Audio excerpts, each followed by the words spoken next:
Welcome everybody, thanks for coming, we really appreciate you being here. This is the Lake Bluff School District 65 Board of Education regular meeting for November 12, 2013. Julie, can we please have a roll call? Richard Head. Present. Susan Ryder. Present. John Rosen. Present. Mark Berry. Present. Julie Gottschall. Present. Leanne Charlotte. Present. Thank you. So we have quorum and we come to order, and we're going to go right to item 4 on our agenda, which is the Pledge of Allegiance.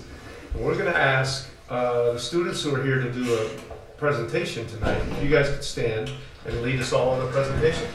Everybody stands for the pledge. Presentation. Oh, sorry, Liz. When are you guys going to start? Pledge allegiance to the flag of the United States of America and to the republic for which it stands, one nation, under God, indivisible, with liberty and justice for all. Thank you, guys. Great job. As we start every meeting, the first thing we do is we open the floor up to anybody from the community or in the audience who would like to speak and address the board. Now is your opportunity, and if you'd like to say something, just we ask that you state your name and address and step on up. And if nobody would like to do that, we'll move on to item 6, which is our student presentation. And we have Dr. Barbara West, our interim principal, coming up to introduce several of our 5th graders who will be talking to us about their Atwood trip. Exactly. Thank you for the opportunity to do this. I know the students are very excited to talk to you about their experience, so I won't say anything more except to introduce them. First on the agenda will be, let me look at my notes here, Bridget Seymour. Bridget, come on up and we're going to talk right into the microphone. Hi, my name is Bridget. I'll be sharing some of my favorite experiences from Atwood. My first favorite experience was when we did Birds of Prey. Birds of Prey was when Atwood trained professionals took out birds from their own program and showed them to us. They showed the great horned owl and the barred owl. They told us about what happened to them because all of their animals are injured and about them in the wild. My second favorite thing at Atwood was the Voyager program. They talked about what it would be like to be a French Canadian traveling through and trading.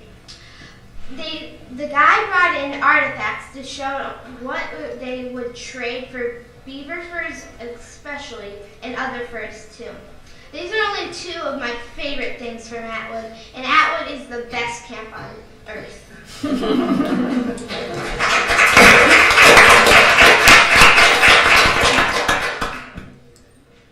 Nice job. Right. Thank you, Bridget. Bridget is in the multi-age class with Miss Lennox this year. And up next is Zach Porter, who is in Miss Platt's class, Platt and Alice multi-age as well. And Zach has some other interesting experiences to tell you about. Hi, I'm Zachary Porter. I'm in 5th grade multi-age in Mrs. Platt's class. And I'm going to tell you about a couple other things I liked at Atwood Nature Center. The first thing that I liked about Atwood is archery. What I learned from archery is how to shoot an arrow and even try it myself.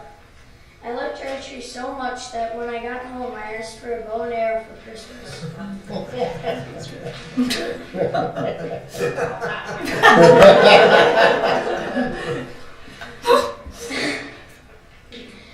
Another thing I liked about Atwood was team building. In team building, we did team courses that required the 3 C's: communication, cooperation, and collaboration. And those are the couple of things that I liked about Atwood.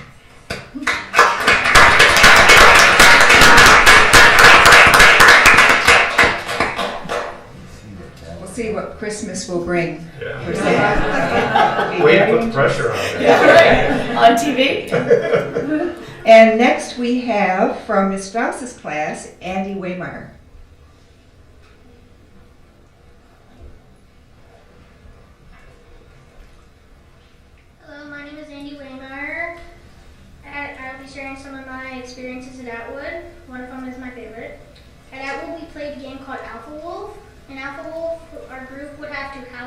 Alpha Wolf were held back. The main point of the game was to find the Alpha Wolf and get accepted by it. Then we also played Predator Prey. It was an ultimate game of tag. Before that, we learned about the Pyramid of Life and what affects it, like diseases, hunters, like humans and weather. And then the point of Predator Prey was to keep all your life tags and eat food and drink water. And those were some of my favorite experiences at Atwood. Thank you. So Andy, what were you in Predator or Prey? I was a carnivore. Carnivore, all right. Next on the food chain.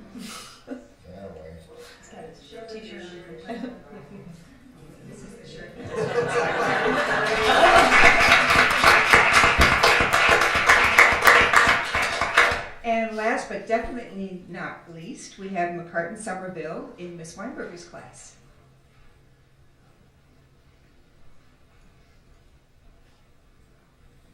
I'll be sharing with you some of my experiences from Atwood.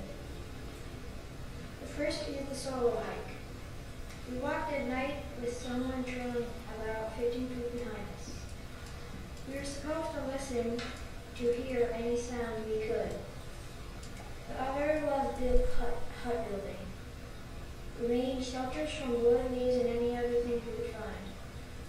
For the best built hut, we should use any of the structures that were in place. I really enjoyed it. Hope other kids can go too. Thank you.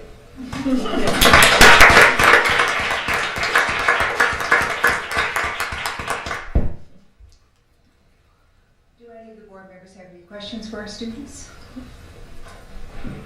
I didn't tell them about that part. I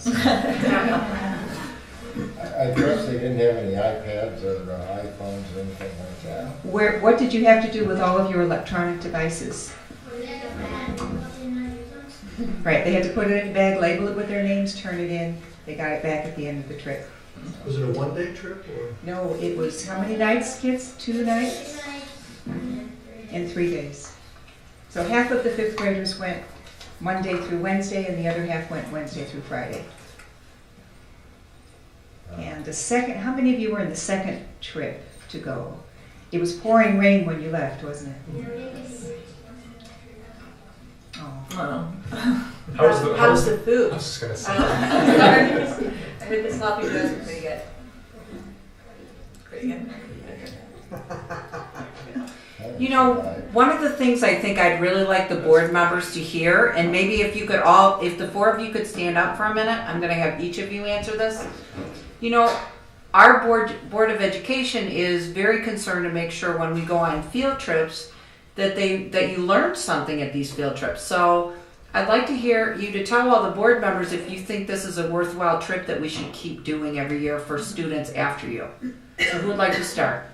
It is definitely a worthwhile trip because you learn a lot about nature and, like, as I mentioned, the food, the Pyramid of Life, lots of the animals and, like, how stuff affects and everything. So it is very worth it.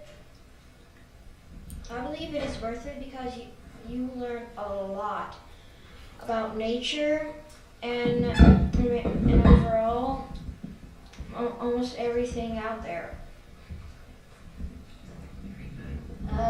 Pretty much what they both said, and yeah, I do think it's a worthwhile trip because you do learn a lot, and it's a good experience for the kids, and it's a fun trip. I think it was really fun because you got to learn a lot about nature and what to do if you're lost, plus other cultures and about American Indians and natural skills you need if you ever get lost or stranded. And it's really fun to play games and have fun. Thanks. Thank you. Very good, thank you. Thank you.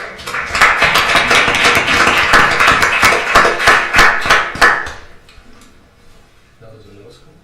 So, well, the elementary students they can go home and go to bed and do your homework. Do your homework first. You did a very good job, thank you everyone. Yeah.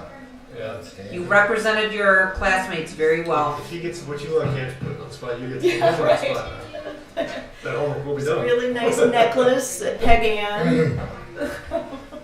Go practice that archery.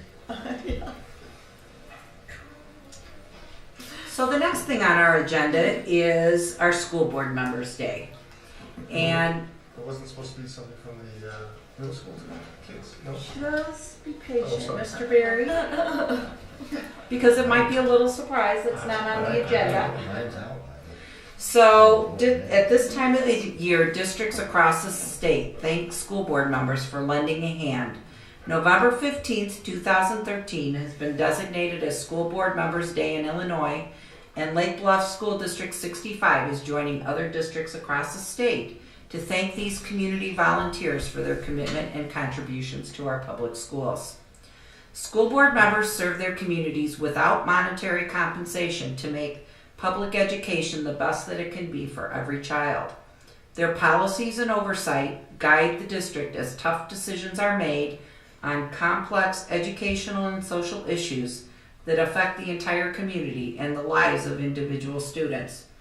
As community trustees for the schools, school board members have oversight in Lake Bluff School District 65 for an annual budget of $16,834 students in grades pre-K through 8th, 134 staff members, and 2 buildings plus a district office.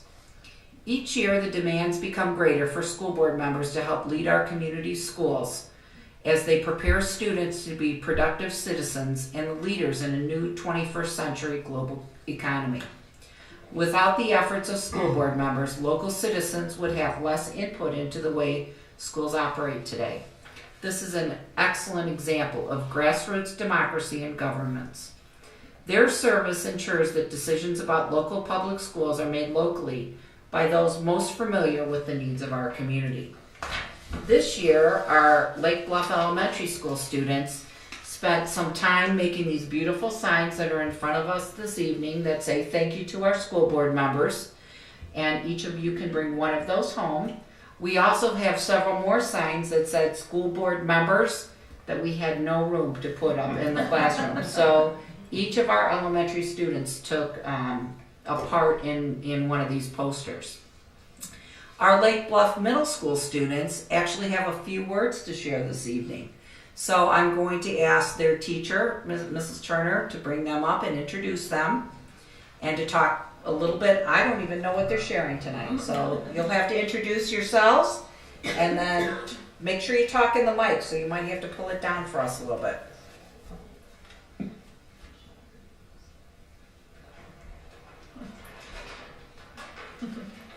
Oh, very cool. Thank you Hi, so my much. name is Sarah Borland. And I'm Megan Garrity. And we represent the Lake Bluff Middle School Student Council. Oh. And we are here to say thank you for all of your service to our school. Oh. Very Very nice. well. Thank you. You're welcome, thank you. The signs are made up of the students' names. So the Ooh. students' names are used to actually compose the letters of the word. Oh, very cool. And the girls are going to be handing out something to each one of you. Excellent. Thank you. Wow, thank you very much. Thank you. Thank you. Thank you. That's very I'm very appreciative. I Thank you love very that. much. You spelled my name right too. That's amazing. very nice. How many This is names? wonderful. We have Mrs. Letchinger isn't here, so I'll take hers. And then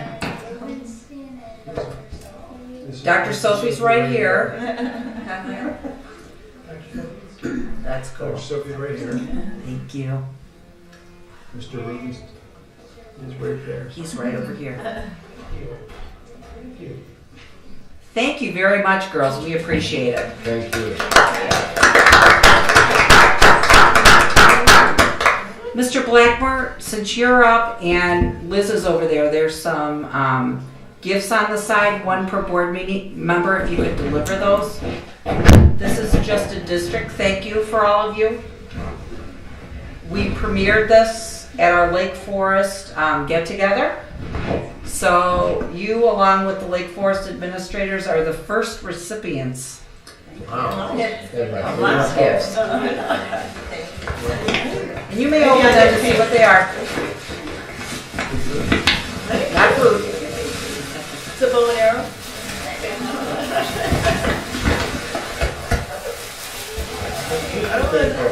Oh, I love them. All right.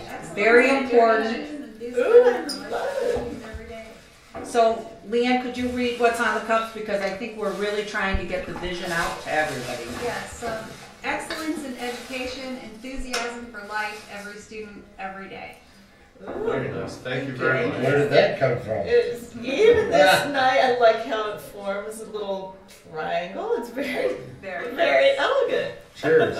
So, with that, the men and women serving Lake Bluff School District 65 are Mark Berry, who is the president, John Marizan, vice president, Christine Lechinger, who is not able to be here with us this evening, our secretary, Leanne Charlot, Julie Gottschall, Richard Hegg, and Susan Ryder. And on behalf of everyone in the district, we want to thank you for all of your hard work. Thank you. Thank you. Thank you.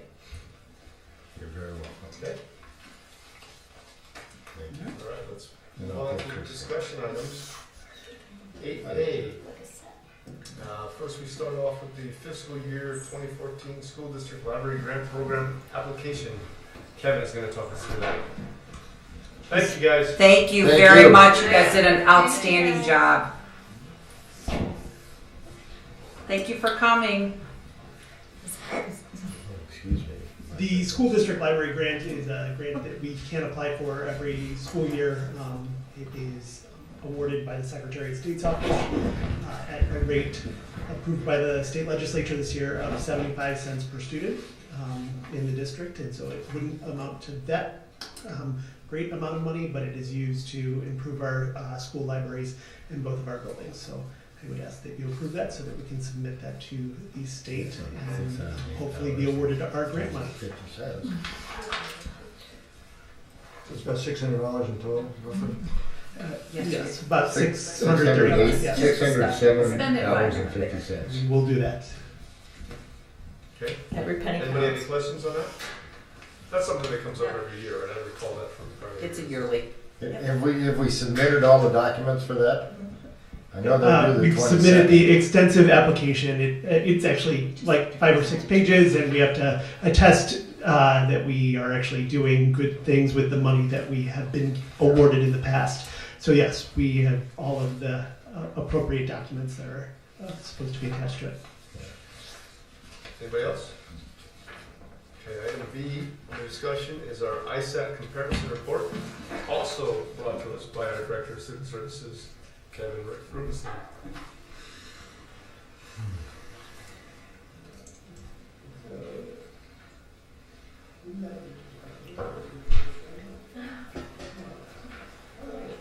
So, it's up here in your board packet this evening.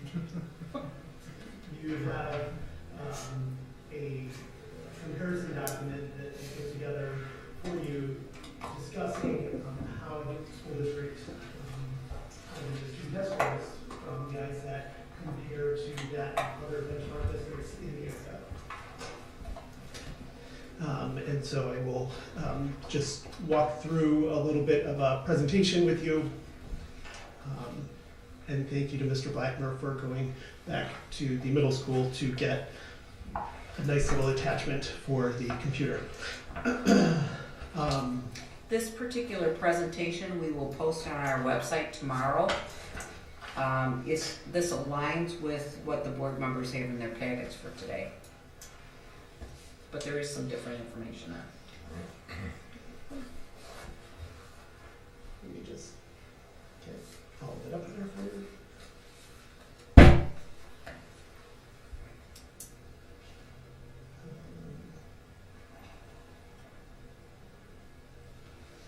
And it is so wonderfully displaying like it should. So.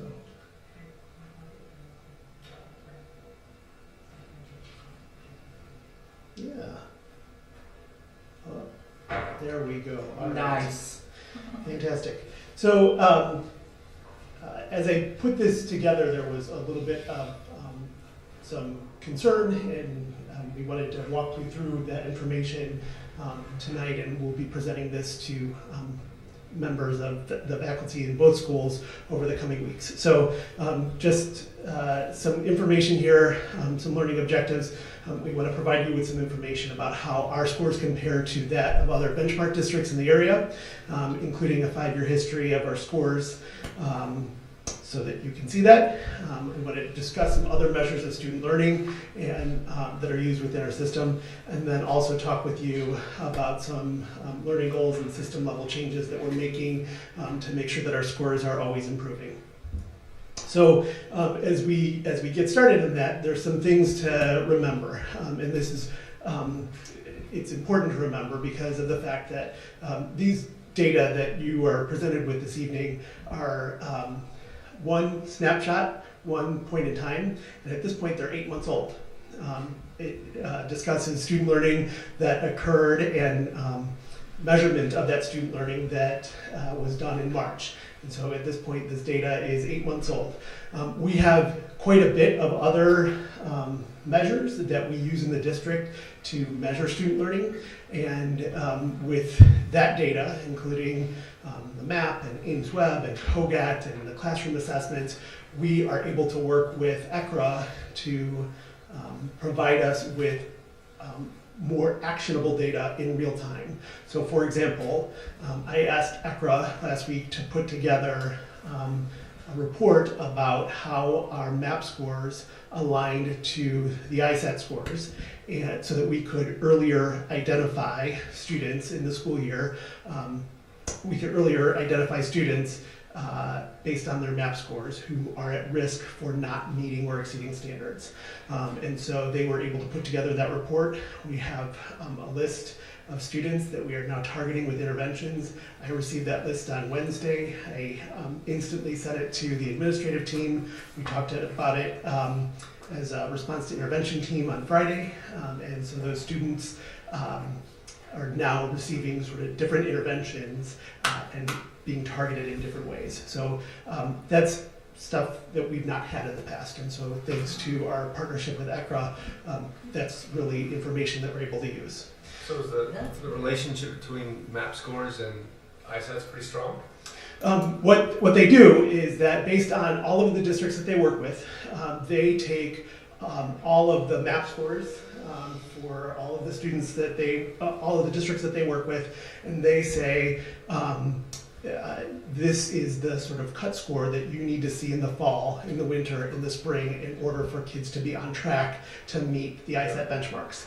And so as we were talking earlier and in past board meetings about how we can measure student learning in other ways, this is something that was really exciting to me and to Dr. Sophie and to the other members of the administrative team, because it will allow us to really target students who are in need of help in real time. So as soon as we get that MAP data, we're able to implement new changes to their just so interventions. We do MAP testing how often? We, for the first time this year, will be doing MAP testing in 3 times during the year. It used to be just twice a year. We do it in the fall, in the winter, we'll be doing it in January, and then in the spring, in May. And all 3 of those can be used as predictive tests? Absolutely, absolutely, yes. And then, and sort of going along with that, District 65 is in a better position than ever before to improve student learning through a systems level approach to change. So prior to, and I'm really gonna thank openly Joanne Trahanas. Prior to Joanne getting here, there were a lot of pilot programs going on in the district. It was possible for, at one grade level, for 3 different math programs to be implemented, depending on the classroom teacher. That is good to sort of get some data about how things work. It is not good for student learning over the long haul. And so one of the things that Joanne has really brought on, and that Dr. Sophie, myself, the principals and administrative team have really capitalized on, is that systems level thinking. How are we helping students to improve from a systems level to make sure that our students are progressing through our systems? And that's, again, it might seem like something that is very simple, but it is it's a big change in this district, and so we're really excited about that. In your board packet, I put together some demographic data about the other comparison districts. And I think that this is important to talk with you about because of the fact that Lake Bluff is kind of in a unique situation.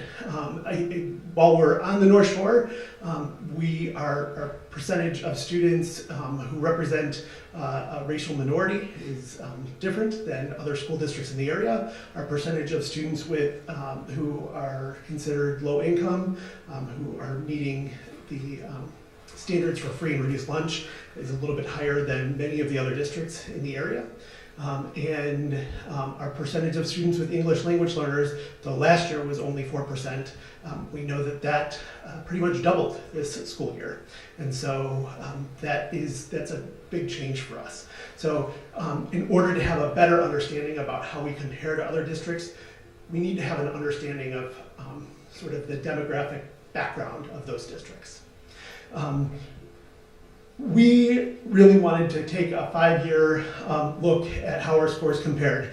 And you'll see tonight, these are using the old cut scores, except for this year, but how Lake Bluff compares to the other school districts. And so in 2009, we were at 93% of our students meeting or exceeding. We were right in between the other districts that we sort of compare ourselves to at the lower end.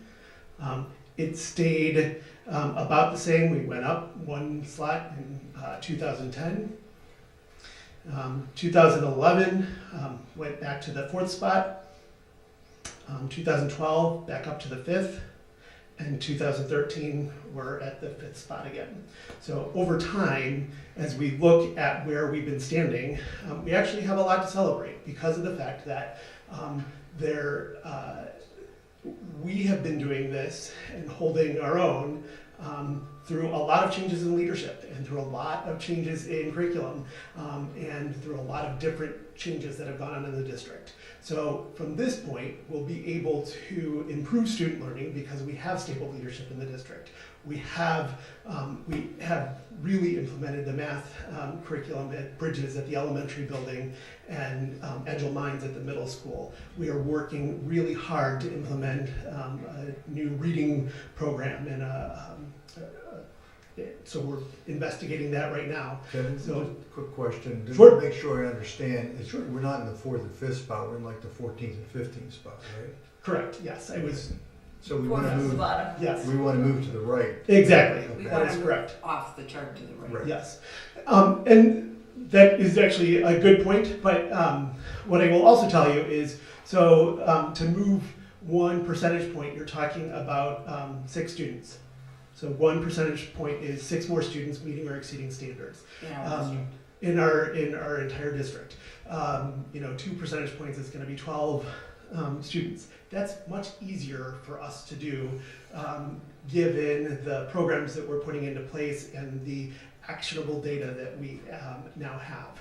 And I want to talk a little bit about how we are going to be doing that here in the district. And so it talked a little bit about further implementing a solid core curriculum in the areas of reading and math. We are continuously working on our math program and what that looks like, and our scores are starting to show it. They've gone up over the past year, and we know that over time, and anecdotal data tells us that as we talk with our classroom teachers, they're saying our kids are coming in better prepared.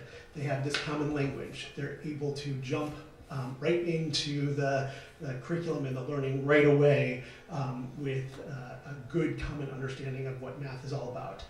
And we need to do the same thing in reading. The other things that we need to do, continue to reinvigorate our support programs. On Friday, I met for a full day with our response to intervention team, which is a group made up of several interventionists in the district, a couple of classroom teachers, school psychologists, who are looking only at our response to intervention programs. They have been tasked with understanding what we're doing well in terms of RTI and what we need to change in terms of RTI at both buildings so that we have a solid system of support services in terms of response to intervention from preschool all the way through 8th grade. And that is, again, not something that has been done before in this district. So we're working really, really hard. Friday we made some outstanding progress in working with that team, and we're meeting again in December. I think that if you talked with any of the members of the team, I was just looking to see if one of them was still here. If you talked with any members of the team, I think that they would tell you that Friday was a big day in the district. They were very, very excited. Their comments were that this day flew by so quickly. I never looked at the clock once because we were so engaged in that conversation about how we can improve student learning. That's exactly what we want our teachers to be doing. The other piece here is that we need to complete the assessment of our gifted and enrichment programs. In early February, we'll be receiving the report from the Northwestern University Center for Talent Development.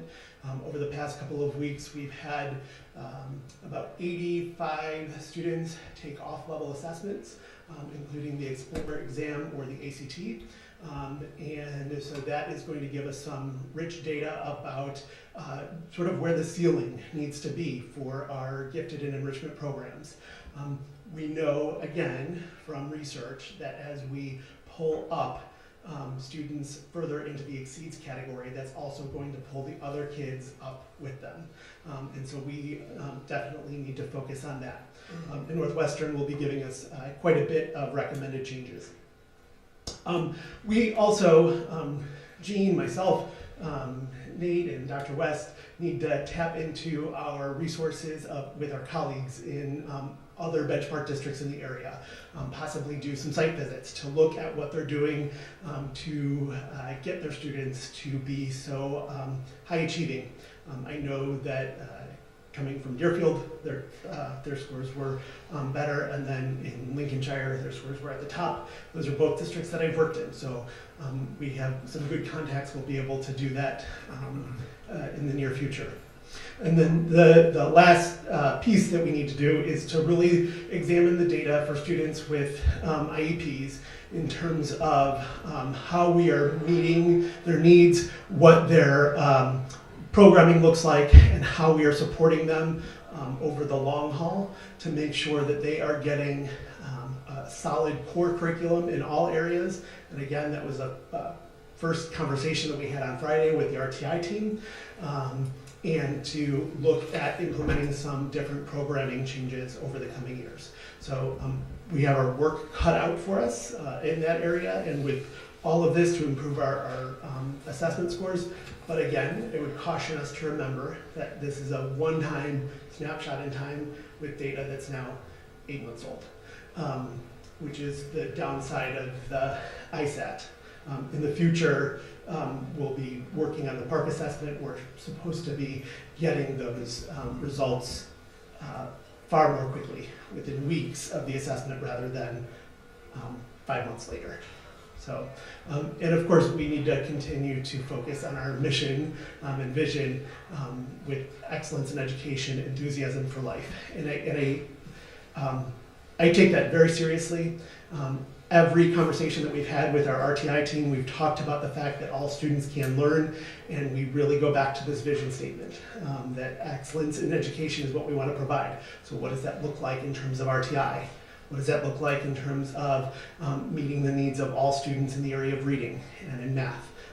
We focus on this on a day-to-day basis and help teachers to remember that. So at this point, I'd be happy to take any questions.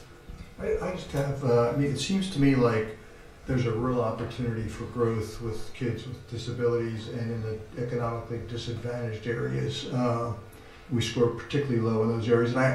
And I don't want to take a lot of time, but I'd be interested in hearing a little more about how we're going to focus our energies. And all kids deserve, obviously, attention, but how we're going to focus our energies on those two subgroups to see a more rapid advance, let's say, than we've seen in the past few years.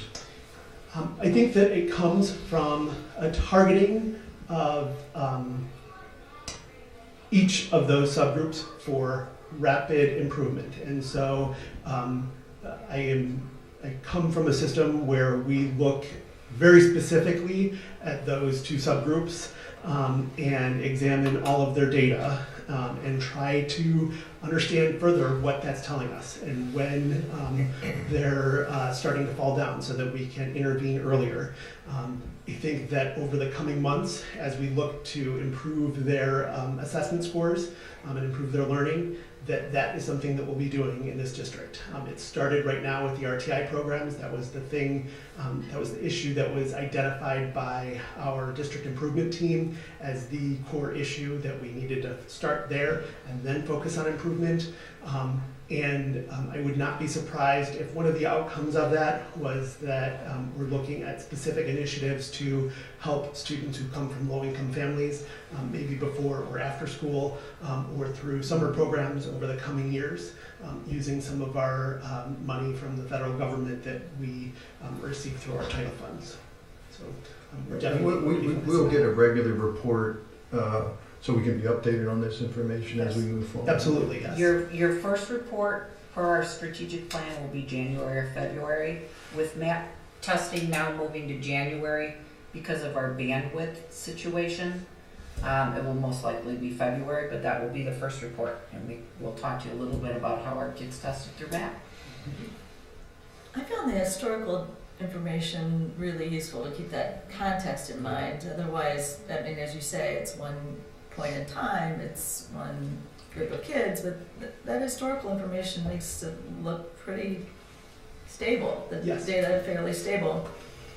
And I'm wondering if the two areas that John pointed out, the disability, students with disabilities and students from economically disadvantaged backgrounds, also has shown that same stability in terms of the numbers. Have we broken those groups out for prior years, or is this something we've just done this year? The one subgroup's new. Economic disability is a new group for us. Disadvantage? Mm-hmm. Right. All of that information was obtained from the Illinois Interactive Report Card. Uh-huh. And so we're able to get a lot of data from them. Unfortunately, what the the Interactive Report Card does not do for previous years is break it out by subgroup the way that it does this year. So this year, they are able to break it out for any category of students of 10 or more, which is not even a subgroup level. And so we were able to get that comparison data to understand how that works. It didn't do that in the past, and it only did it for districts that had that as a specific subgroup. And we're not able to do it going back to see how Understood. we compared. Thanks. So, yes. Yeah, I assume that pulling up those two groups that John mentioned requires a lot of one-on-one intervention. And I'm just wondering how much we've tapped into the local community for tutoring, as well as high school students who require service projects, and if we're really utilizing the community and a lot of assets that we have. I know specifically at the middle school that they are working with the high school, that they have some tutoring programs that they utilize students from National Honor Society and some of the other strong student groups at the high school to tutor specific students who are in need. I think that it is an area that we need to explore more. And thank you for that suggestion, because the cliche of "it really takes a village" is less cliche and more action, because it really does. It's going to take all of us to improve the outcomes for students with disabilities and students with economic disadvantages, and for all of our students. I spent the bulk of my morning talking with the parents of students with disabilities at a special education workshop with Lake Forest 67 and NSSED. And one of the big things that we talk with them about is the need for overlap in direction and vision from community members, families, and schools, so that everybody's pushing in the same direction and we are all pushing for the same outcomes. So we need to look further at partnerships with our libraries. We need to look at further partnerships with the Park District and other local community agencies, so that we can help all students to learn. There is particularly fertile ground with retired people. I mean, as you know, I'm actively participating up in Waukegan with fourth Yes. graders. It's tremendously rewarding. I've been doing it for over a year now, and I think there's a real opportunity with people here in Lake Bluff. As I said before, the golf season's over. We've got time, and it's great for the kids. It's great for us, and I think it wouldn't take too hard to get that started up. I'd be willing to help push that if you need some I help. appreciate that. It is something that we will definitely talk about as an administrative team about how we can implement that. You know, there's obviously a couple of steps in the interim, and so we'll look at taking those steps over the short term.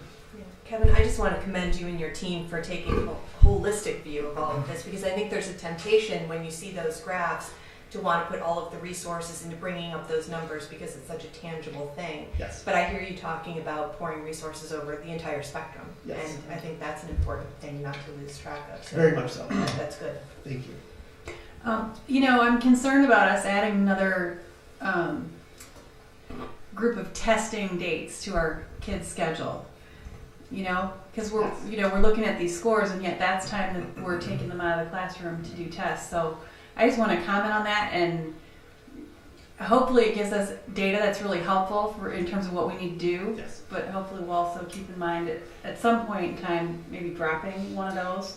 Well, and That goes right with the strategic plan. Kevin and Joanne are doing the assessment audit this year. Good. Because when we add testing, we should be taking away some testing.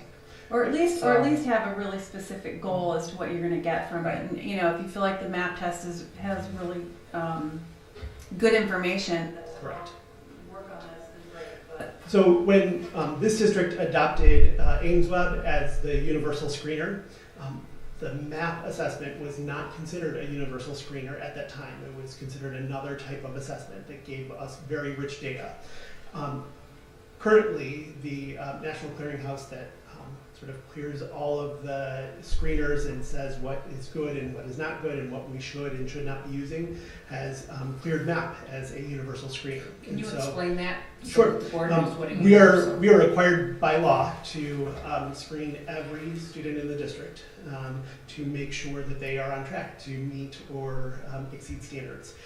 And so in the past we used AimsWeb, and currently we use AimsWeb. So 3 times a year, we have a team of professionals that sits with with every single student and asks them to read a passage to us, or they get 3 minutes to complete a certain number of math problems. And then we use that information to help to improve our understanding of where students are at. In the past, AimsWeb was considered sort of the best of the best. That was the most actionable at the time. What the research is now telling us is that we could also be using MAP for that. And so again, on Friday, when I met with our RTI team, that was a key topic of discussion, because there's a lot of concern about that same piece of information that you just shared. How are we using this data? Why are we doing so many assessments? Let's take a look at COGAT. Why are we doing COGAT with this grade and not this grade? How should we be using that data? So I share your concern, and I know that the teachers and many members of the community do as well, and we're working really hard to address that. We're assessing the assessments. right.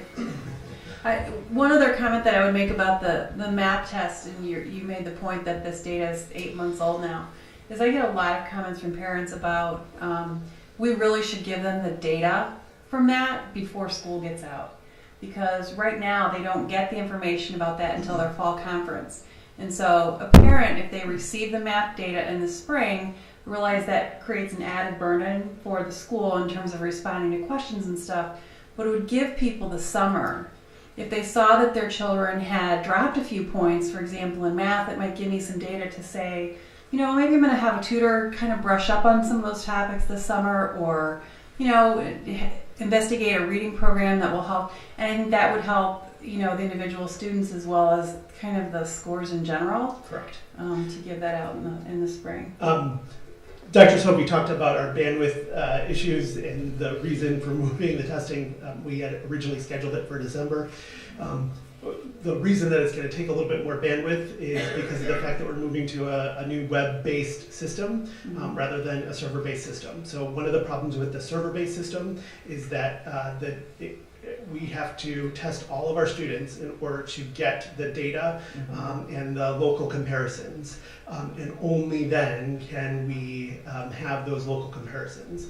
With the new web-based system that MAP is rolling out right now, as soon as a child tests, that is sort of accumulated over time. So as soon as we are done with that assessment, we don't have to close that window necessarily in order to have those local comparisons. So I would say that that is something that we will talk about as an administrative team about when we send those scores out, and also about how we help you as parents and families to interpret those scores, because I know that has been an area of concern, and so we'll work hard to address those concerns. That might be a good topic for a superintendent's corner. Yes. I have a question. I liked your comment about working with some of the other high-performing districts to find out what they're doing. And I wonder if you could comment on what is your expectation for willingness to share? Because I know there's some competition going on in the North Shore. You know, people obviously compare themselves to other districts. I know coming from, and as most everybody here comes from a private sector background, you don't typically share with your competitors all that often. So what is your expectation and success for finding their secrets? Well, part of this goes to relationships that each of us have with other colleagues in other districts. But I would also say that we are less in competition with each other than it might appear. While we compare ourselves to these other districts, I wouldn't say that we are actively competing against one another. It's true. We have our own students, their own learning that we're trying to improve. So, and as we approach these other districts, it's kind of exciting for them. They get to show off for a little bit and talk about the good things that they're doing. And it is reinforcing for all of them to sort of say, look at what we're doing, and other districts are now coming to see that. So I know we've had that for here. We've had districts come look at some of the things we've done. So. And I would expect that within the next 5 years that we will be that district again, that people will be coming back to see us and say, look at the outstanding things that Lake Bluff is doing with their students. Thanks. Thank you. Anybody else have any other Thank you. questions, comments, concerns? Very nicely done, thank you. Thank you. Okay, item C, board agreements. We're going to take a quick look Maybe at just one section. there's a couple sections here. Moving down. After board agreements is 3. Yeah. So we're going to start with the after board agreements, which I think is on page 11 of your packet.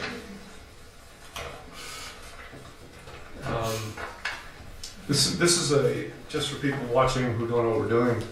IASB, Illinois Association of School Boards, recommends that all school boards have agreements that they review on an ongoing basis to keep fresh, but to also just to make sure that we're all aware of the standards to which we hold one another in meetings and with our administrators and in the schools. So we periodically go over these and ask for people to comment should they feel that it's not something needs to be changed or updated or refreshed. So the first one is after board agreements, after board meeting agreements. Number 1 is board members and staff will support or stay silent, not undermine the decisions of the board, and will speak with one voice.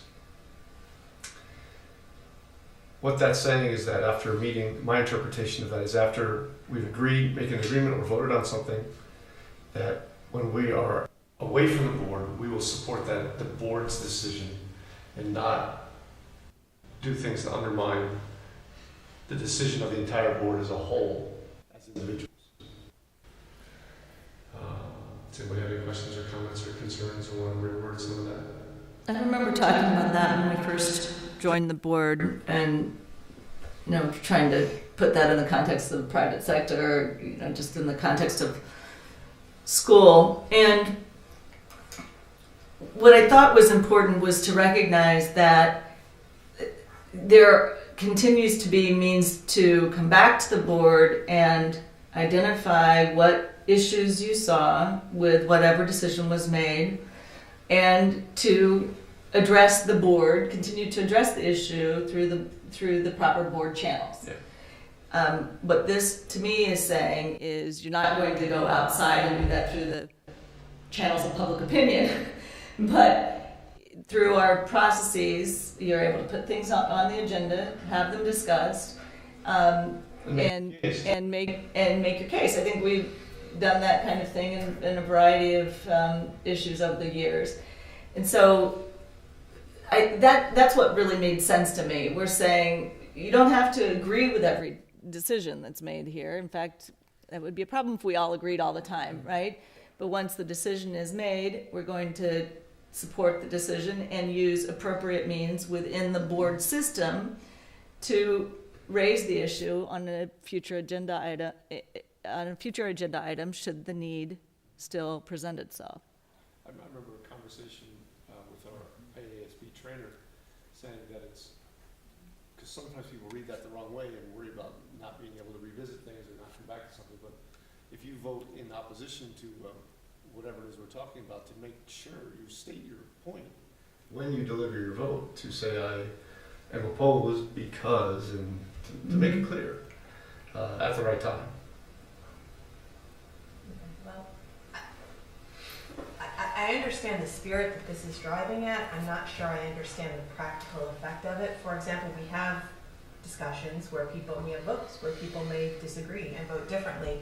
And then to go out into the community, it seems to me that if done correctly, that one of our jobs as elected representatives accountable to a constituency is to be able to say to that constituency, you know I voted against that initiative, and I agree with your point as to why that was a poor decision, and I will revisit it with the board or something like that. That seems to me to be what we're supposed to be doing. Now, I understand you don't go out and say, I agree with you, board does a terrible job, it was a terrible decision. There's a way, though, that I don't want to inhibit constructive discussion, particularly since our different viewpoints are a matter of public record and are supposed to be representative of the different factions of the community. So I guess I don't quite understand why this one is written as it's written. Yeah, I have to agree with what you're saying, Julie, because to me, if I come to a board meeting and disagree with something, on the sole vote against something, it would be silly to then go out in the community and have people say, well, gosh, why did you vote against that? And say, you know what? They voted for it, so the conversation's over, and I no longer have an opinion. I don't think that's what it's saying, though. Well, okay, then so we fine. need to tweak it so it doesn't say that if that's what people read it, though. I have to just say this particular agreement doesn't really do anything for me, because I think the conversation should always be respectful. I'd like to see us be respectful of one another if there's disagreement, but I think the disagreement can be healthy. So That might be a good Tony thing to discuss when she's here. I see some of the key wording here to me is the not undermine portion. I think discussion of your opposition to an issue in the community is fine. It's how you do it, I think, and where you go with that. I don't know how you word that in a way that doesn't make people feel like they can't talk about it in public, because I don't think that's the intent at all. Well, I think some of that's covered by some of the other agreements we have to be respectful, and I think, you've got a group that understands that responsibility, but I think to say to people, I voted against it, I agree with your viewpoint, but the board has spoken, there's a way it can be done, but this to me does not express that. It goes too far. Do you have a recommendation for the way it should be worded, or should we revisit that? You tell me. I can't tell you. I want to see what other people want. Well, I don't think, me, I don't think that the best wordsmithing is done when we all sit up here, but I think it's something we should revisit, and I'd be happy to come up with a suggestion.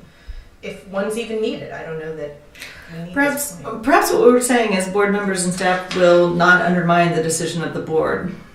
Once a decision's been made, board members and staff will not undermine the decision of the board. I mean, I know that Actively.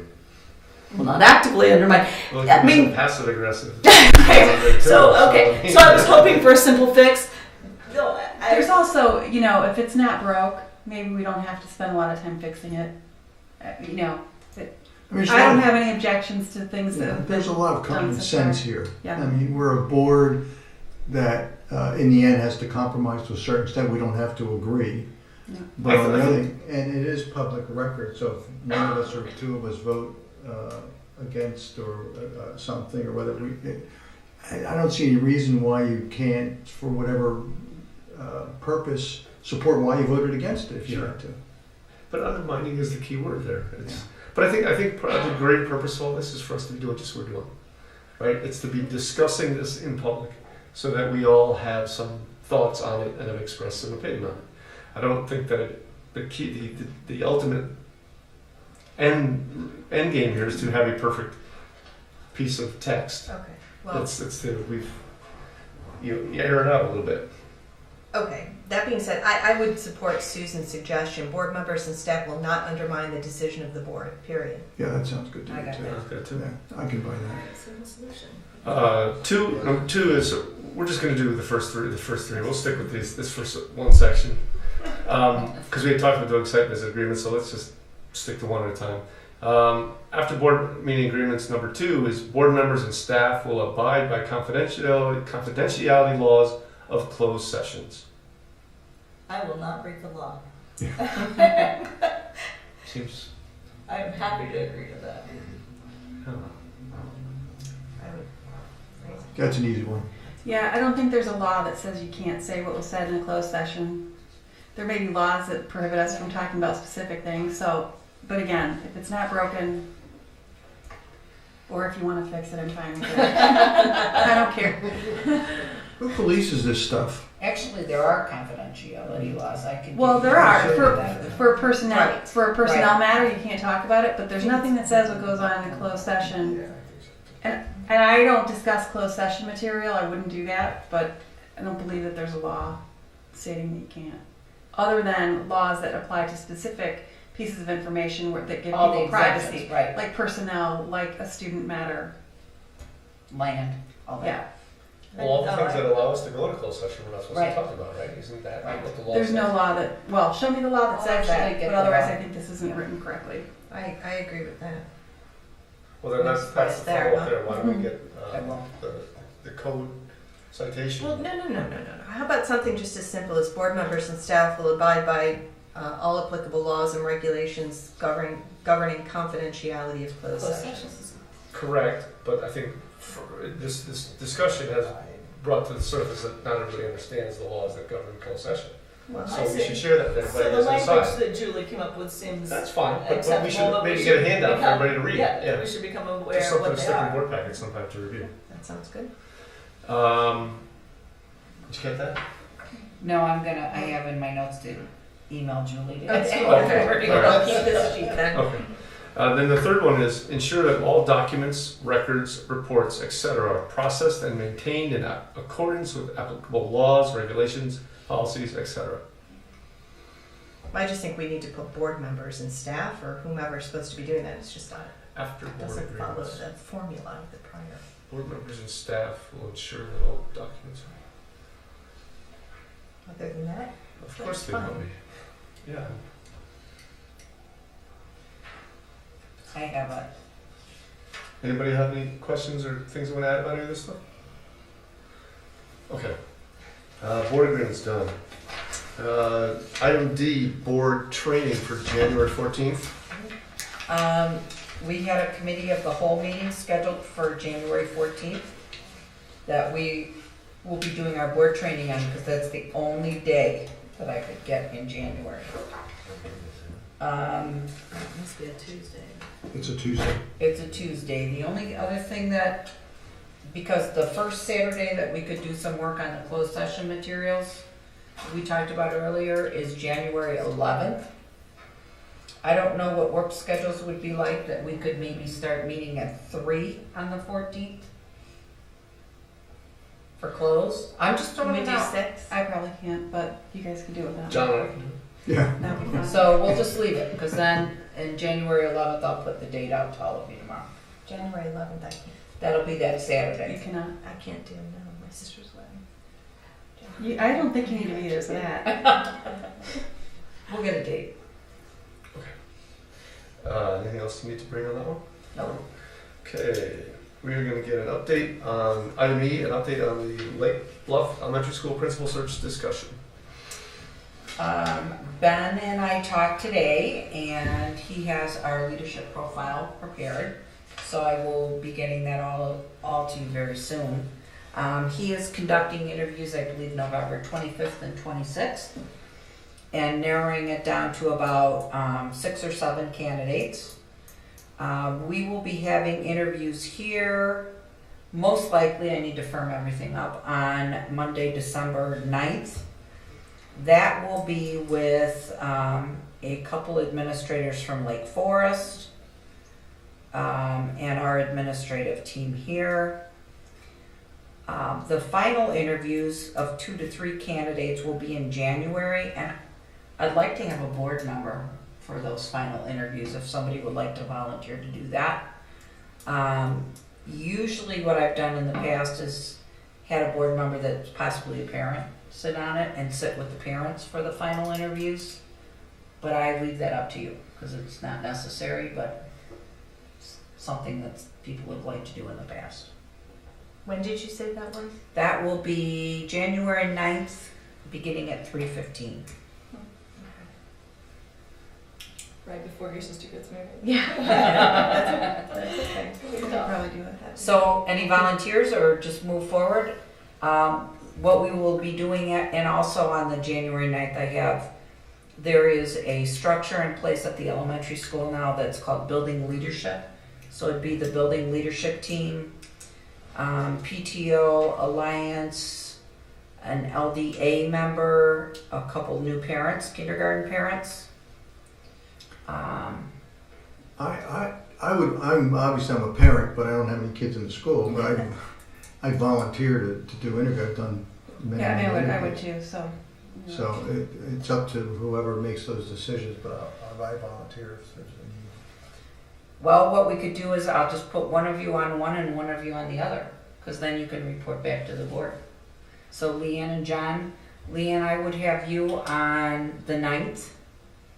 Okay. And from 3:15 to 7. Okay. And John, I would have on December 9th. December 9th? That will be all day.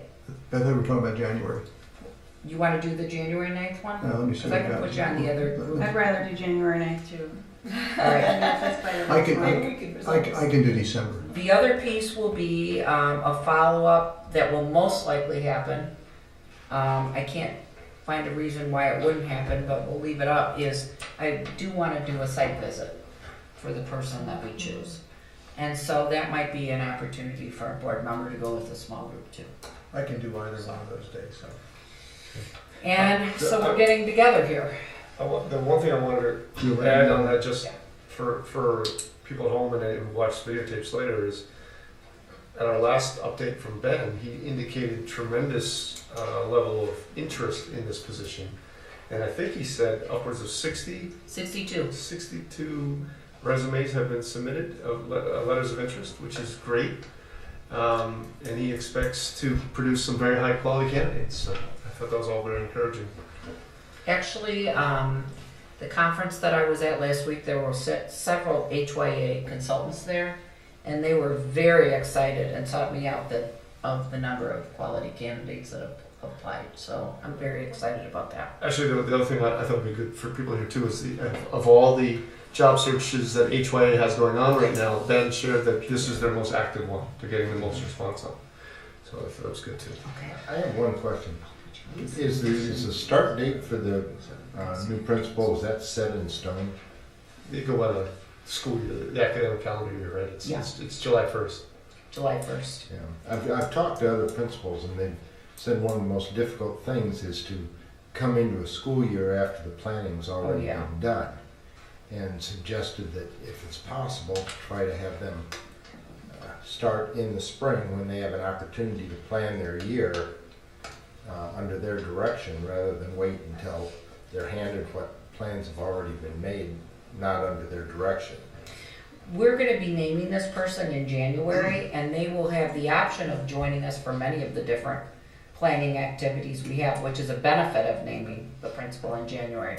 A lot's going to depend on the job responsibilities they have and how many days off they can have, but we'll involve them in as many, and I see Barb nodding her head, we'll involve them in as many decisions. I know I was named in February, and there were a few things that Ben brought me in before I got here. And as a principal, there's going to be so many things that are going to be new and different that they're going to want to hear so they know what the situation is and maybe be a part of, especially teacher hiring. So I appreciate that, and we will do as much as we can of that. We're going to be early in the cycle, which is good. We get the best. Any other questions, comments about that? Move on to item 9, reports. We're going to start with a PTO report from Ann Stewart.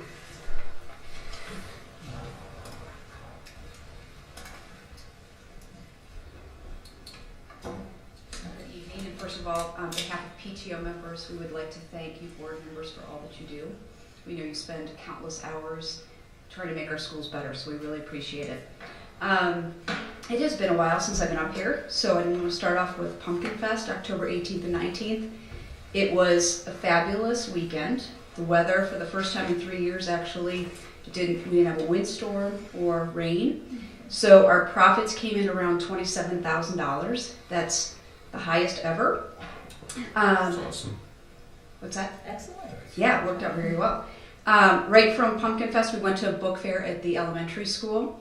So again, great attendance. We took profits from Scholastic of $3,200. Those will be used for Books for All. November 8th was the Maui presentation at LBMS, and Maui discussed leadership skills for young children, for middle schoolers.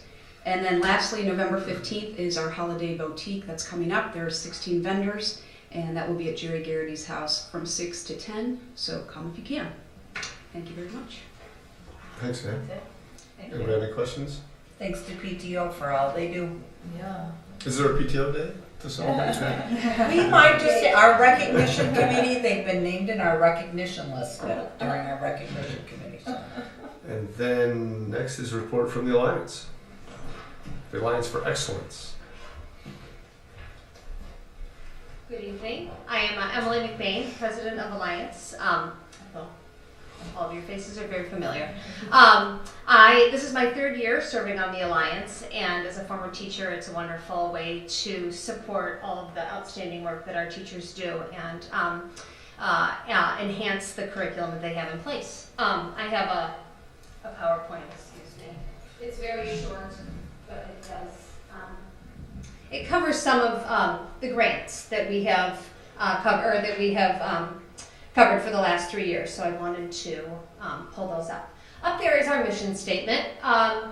In general, we are working to enhance existing curriculum and help to feed excellence. This is obviously a district-wide mission, and that is the Alliance for Excellence is looking to enhance that excellence for our students in the form of curriculum, programs, etc.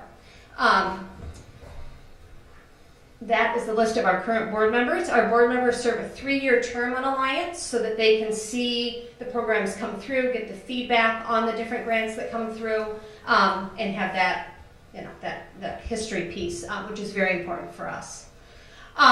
The grants that we have for the last 3 years and throughout Alliance's history, this is our 24th year serving as the district's foundation, we have hit on every educational discipline. And touched all students K-8, which is something that we're always looking, obviously, to continue doing. You'll see our grants, math and science. I'm not going to read through them all individually. Technology, literacy, fine arts, facilities and programs, emotional wellness, and some staff development as well. Alliance grants are all teacher and administration staff generated. So through an online workflow, the teachers submit grant requests that automatically go directly to the building principals for approval and then on to Kevin Rubenstein for his approval so that we are certain that all grant requests that come through do align with the curriculum. Once those approvals have been completed, they come to the Alliance desk, for lack of a better word, and we vote on them at our grant meetings, making sure that the programs that are approved also align with our mission. In the past, we have had 2 grant award meetings. This year, we are doing 1, just to condense that decision-making process on February 4th. We have a teacher liaison team that is out working with our teachers, reminding them of those dates, answering any questions, on submitting grants, serving as feedback for that process. And so teachers will be submitting grants starting now all the way up through the end of January to make sure that we have time prior to our February 4th meeting to have all of those approvals taken care of. We just sent out our fall fundraising letters, which we are very excited about. Those went out to the community last week, and we are already receiving donations. So that is an exciting thing to have in place, and we are about to launch our corporate campaign as well. So that's been lots going on, very busy, but very exciting, and we're looking forward to a great year. So, any questions from any of you? Rough order of magnitude, what type of a budget is the Alliance working under? Our grants, thank you, that's a good question. Our grants on average throughout the year are around $20,000 that we fund, ranging between 18 and about 23. Our donations tend to match that window. That obviously fluctuates year by year and is in response to the economic conditions as well. So, but that is, our grants range from as little as $200 up to $6,000, $7,000. So the genesis for the original request bubbles up from the teachers and administration? Yes. Or, yeah, okay. Yes. The traditionally, Alliance grants are teacher generated. That's not to say that we as a board can't say, we see based on strategic plan, or we see based on need, from what we've been hearing, that this program, these materials may be of use, and engage that conversation. But yes, in the end, or that final piece comes through as a teacher grant request. So people should be looking for these letters in their mailbox now? They should be there. Yes, They're there. They're Last there. week. They're there, and they're personalized. Every one of our board members went through and personalized all the letters, so that was Perfect. Nice. yes. One of the things I thought I'd point out, because it's going to be very big in the community, is Alliance, along with PTO, are sponsoring Rosalind Weissman. She has written a book. What's the name of the girl's book? Yes, Queen Bees and Wannabes is the girls' book, and Masterminds and Wingmen, is the boys' book. She's on the national circuit for TV shows as far as parenting girls and boys. She's outstanding. She will be meeting with staff in our district, kids in our district, and parents in our district. And I will get all of you the information. It would be well worth attending. And that's just one example of how Alliance supports our schools. Again, works very closely with PTO and with our district to support our teachers in additional endeavors that they're interested in. So, thank you. All right. Thanks. Yeah, thank you. Item D will be item C, our Lake Bluff Elementary School interim principal report from Dr. Barb West. I'm just going to stand here because we had most of the presentation already earlier this morning, or this evening. Sorry, I'm on tomorrow already. But I just wanted to invite you to come and visit our third grade play, which is happening on Thursday. A very big event. The dress rehearsal is 1:30 in the afternoon on Thursday, and the performance for parents is in the evening at 7 p.m. So you're certainly welcome to come and join us for that. Thanks. Thank you. Item D, the middle school report with Principal Nate Blackburn. Good evening, thank you. I'll keep my remarks brief. There have been a lot of exciting things going on at the middle school. Wanted to make sure to mention the Choral Festival that occurred at Lake Forest High School on October 23rd. A neat opportunity for our choral students to perform both individually as a chorus and also in conjunction with Deer Path Middle School and Lake Forest High School chorus. It was a great performance. Wanted to mention that our parent-teacher-student conferences we had about 95% participation there on October 24th and 25th. Wanted to also mention that at tomorrow's faculty meeting, we're going to begin the process of doing a bit of an assessment and an evaluation of the parent-teacher-student conferences. We're also going to be seeking parent input into that process, but that's beginning during our faculty meeting time tomorrow, and I'll certainly keep you informed on how that goes. On October 29th, we had our Lake Forest High School Band Festival, another great show, and lots of rave reviews from those parents who I spoke to and who were in attendance. Washington, D.C. trip.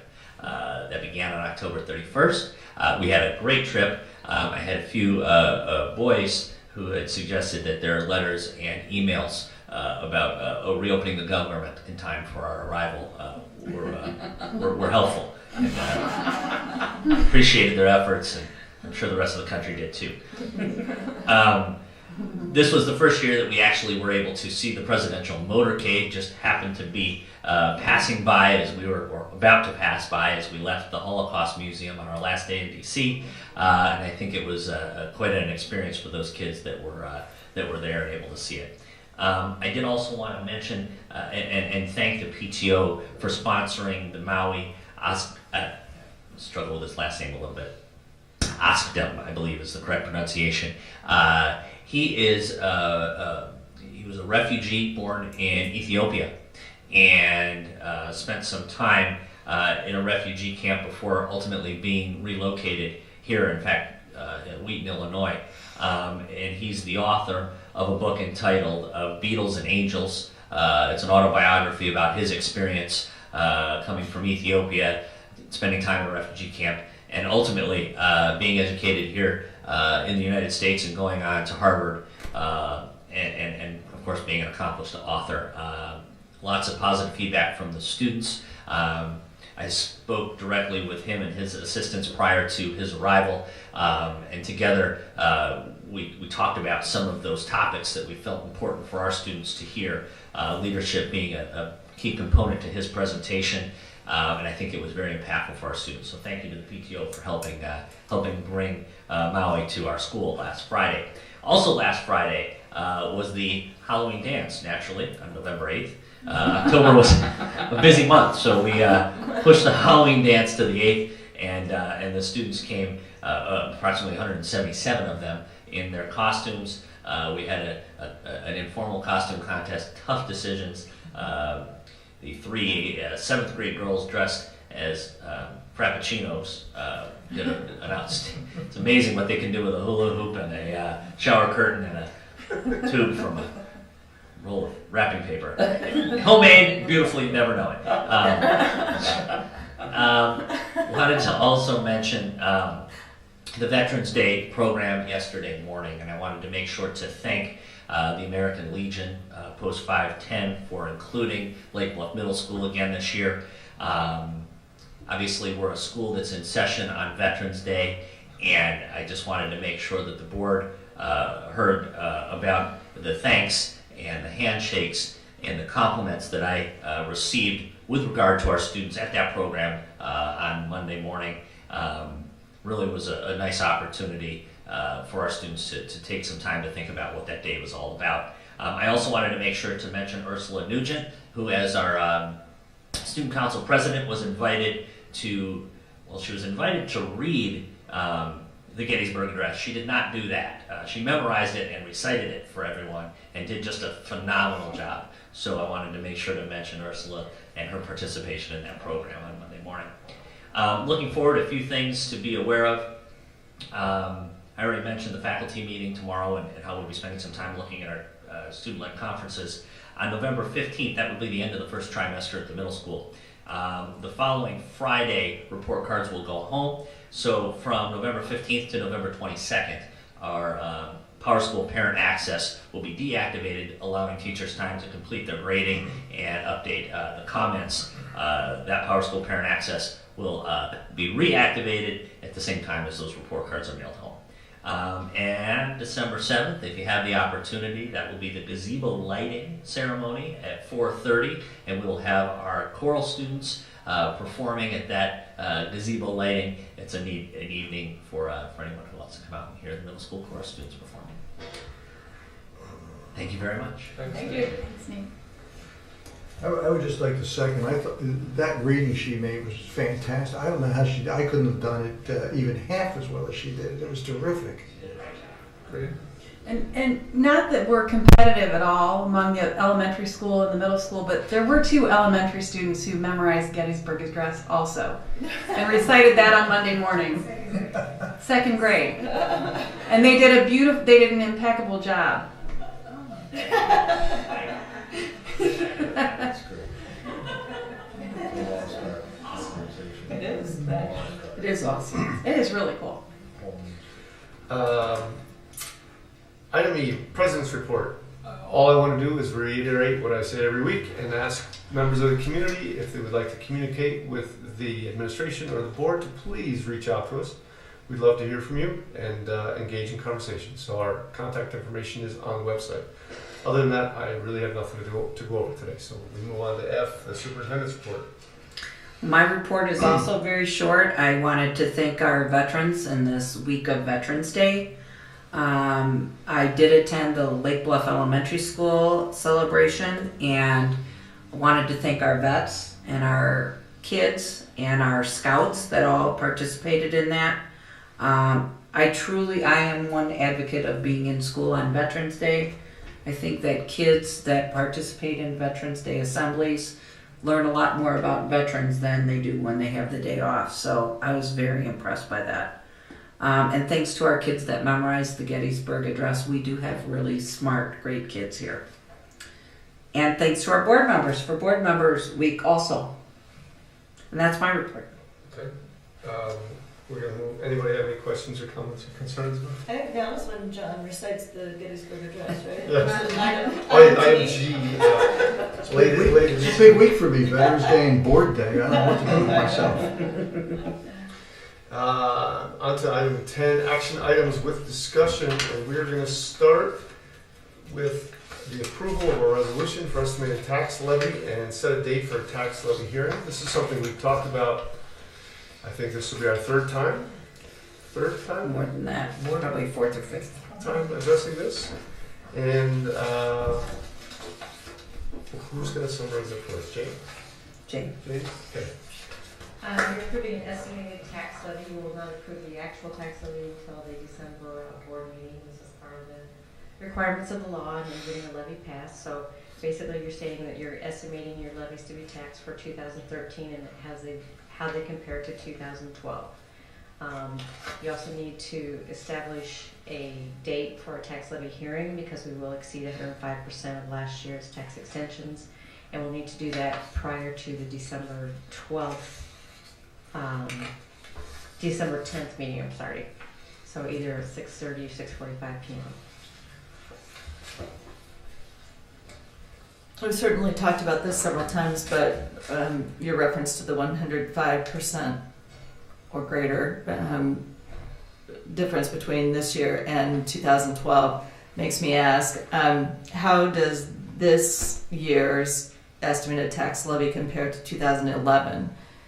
Is my recollection that it's still less. Still less than 2011. The dollar, yeah, we're estimating fewer dollars. Extensions will still be less than what our extensions were for 2 levies ago. Actually, even 3 levies ago. Actually, prior to 2008. Right. So the dollars are less. Collections will still be less. And 2012 was an aberrant year, a year in which we collected much less than we knew we needed to operate that year. Correct. Deliberately. Right. Strategically. Yeah. Any other?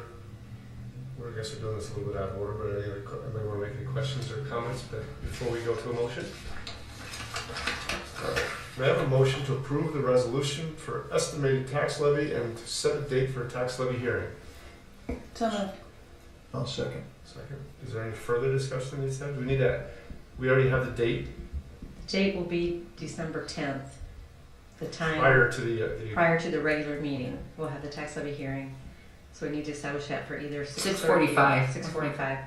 Because you'll be publishing in the newspaper an advertisement for that levy hearing, and we'll specify the time and date. So 12/10/6:45. So to be clear, we're setting a motion to approve the resolution for estimated tax levy and a hearing to be held on December 10th at 6:45. Mhm. Okay, and we have a first and a second. Any other discussion, questions, or comments? May I have a roll call vote, please? Susan Ryder. Yes? John Marizan. Yes. Mark Berry. Yes. Julie Gottschall. Yes. Leanne Charlotte. Yes. Richard Head. Yes. The motion's approved. Thank you to Jane and for all of you for making that work. We had some good discussions on that this year, so. Item 10B, approval of our harassment policy, 7.2. Before we get into motion, I'm sorry. Does anybody have any questions or comments or concerns about the version you have before you? I think that I would consider this first reading unless somebody wants to make it second reading, because I feel like Terry needed to be here to go through it with us first. So again, you'd like to make this the... I'd like to make this the first reading, so come back one more time for a final Also vote. not vote on it. No, you vote on it. It would just be first reading, because you've got to vote on it twice. Oh, okay. And what's the reason for that? You always have to have a first and second reading for policy. Oh, And when Terry came to discuss it. okay. So,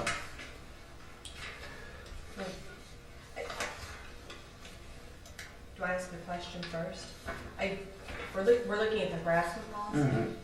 It says that we need at least one male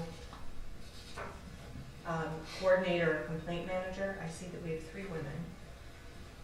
Oh, you have the wrong one, Okay. because we've got Kevin and Jane. Oh, okay. Those are the ones that you probably printed out my email. The ones printed on the Oh, board okay. book are the other. Okay. Good point. Anybody else? Okay. Do you want to say something? Well, I'm just wondering, why can't we make this second reading? Because we didn't vote on it. When Terry came, you discussed it. Okay. So you've got to vote on it twice. Once for the first reading and then once for the second. Okay. Motion to approve it. So may I have a motion to approve the harassment policy 7.2 as presented in your board packet? So moved. Second. Roll call, please. John Marizan. Yes. Mark Berry. Yes. Julie Gottschall, yes. Leanne Charlotte. Yes. Richard Head. Yes. Susan Ryder. Yes. Okay, motion approved. Item C, moving right along to the approval of the bullying policy 7:1.8. Is there any discussion or concerns for what you have in front of you that you want to bring up? I think we have to discuss if we're going to take Terry's recommendation on early intervention procedures, which was on page 3 of 4. I like it. Yeah, I liked it. we're not voting, we're just give guidance on that? Well, if Or should you we would modify the amendment to include modify the motion to include the early intervention procedures? Sure. it would be motion including the early intervention procedures.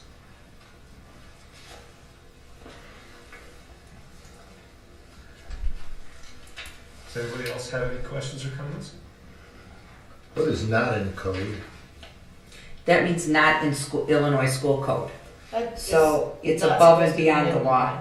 No. Right, I mean, the phrase not in code is not supposed to be in there. That- The bracketed You are correct. language is supposed to be there. You are correct. Take out the brackets and take out not in The code. corrections are still in here so you could see what her notes. And then when it comes back to for second reading, the changes will be in there. Oh, okay.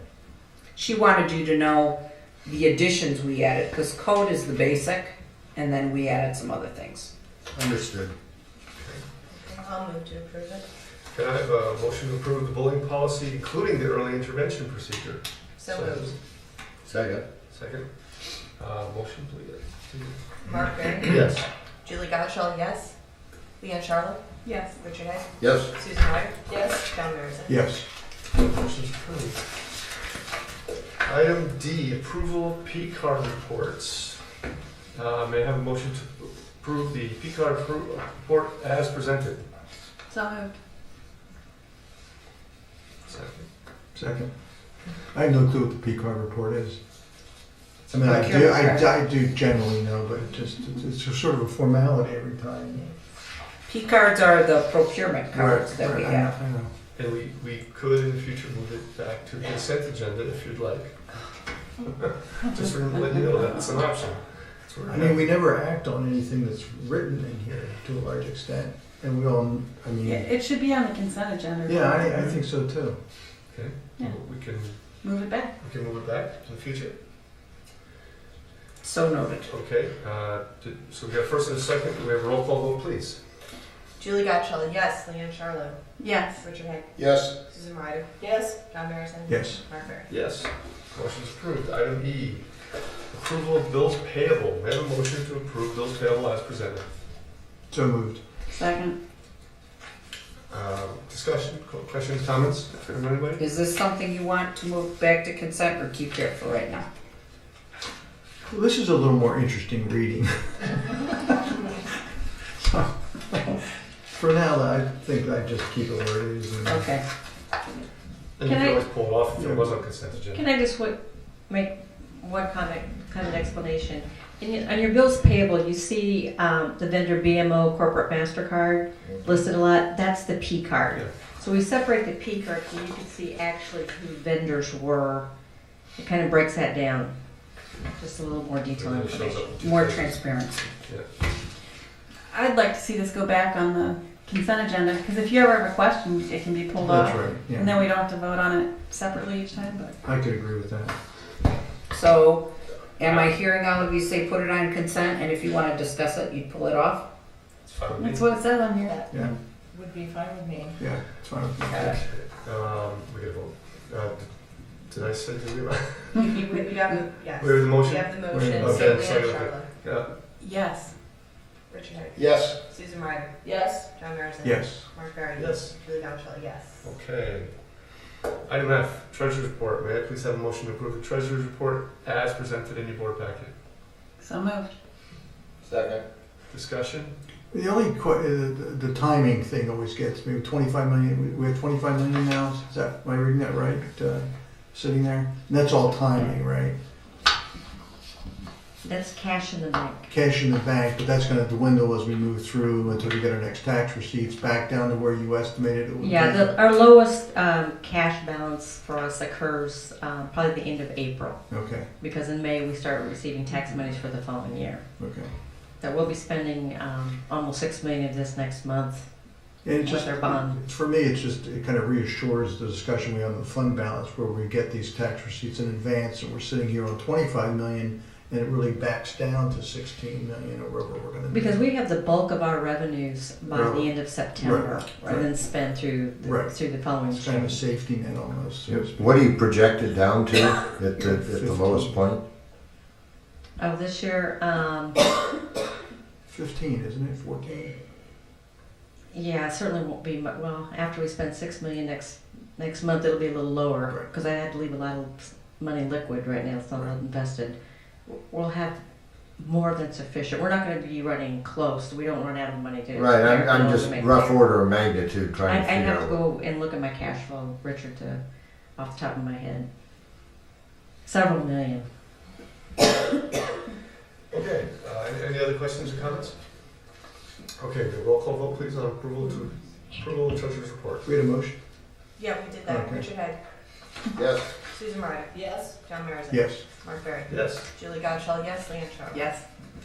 Okay, motion's approved. Item G, may I have a motion to approve the activity reports as presented in your board packet?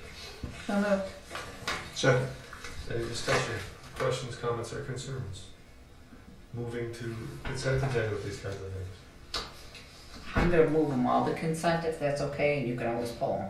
Yeah. Please do. That works for It's me. okay with me. Okay, a roll call vote please. Susan Ryder. Yes. John Marison. Yes. Mark Barry. Yes. Julie Gottschall, yes. Leanne Charlo. Yes. Richard Head. Yes. Okay, item H, consent agenda. Want to take a drink before I do this? Do you just read it? Yes, I know dress crazy.